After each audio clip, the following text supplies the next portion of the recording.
Hello friends, welcome to doctor Preeti YouTube channel. आज हम बात करेंगे chest pain, heart attack, gas हिंस के पेन में क्या अंतर है। उससे पहले अगर आप चैनल पर नए हैं तो जल्दी से सब्सक्राइब कर लीजिए, साथ ही बेल आइकन को भी दबा लीजिए ताकि कोई भी वीडियो आपसे मिस ना होने पाए। तो चलिए शुरू करते हैं।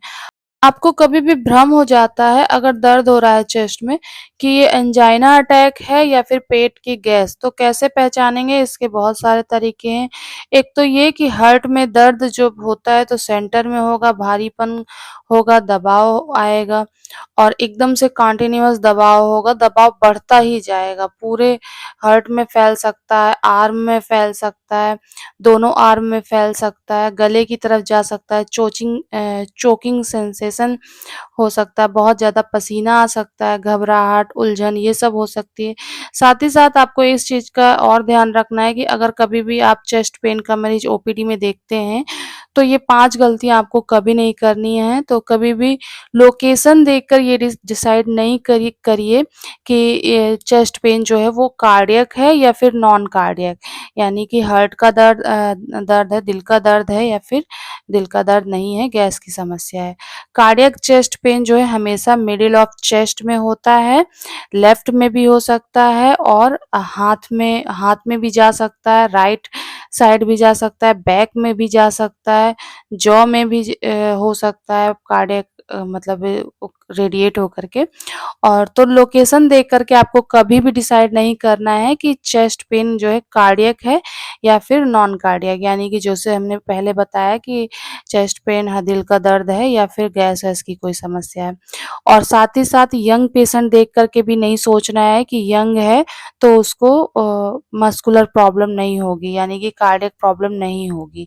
आप देख रहे हैं आपने देखा है कि रोज सुबह समा जिम में लोग जो यंग है वो भी हार्ट अटैक से मतलब नहीं बच रहे हैं।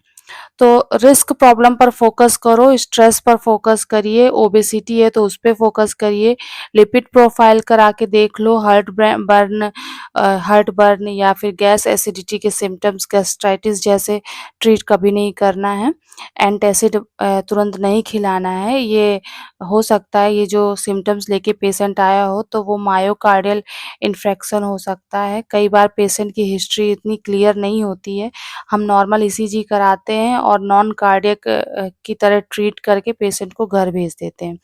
इसलिए ईसीजी नॉर्मल निकले तो भी डॉक्टर को ध्यान देना है कि क्योंकि कई बार ऐसा भी हो जाता है कि ईसीजी नॉर्मल निकलता है, हम उन्हें घर भेज देते हैं और पेशेंट अगले दिन नहीं उठता है।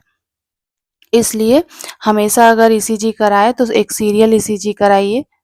हमें पता है कि चेस्ट पेन है तो एक सॉर्बिडेट टैबलेट खिला दो और एक डिस्प्रिन दे दो।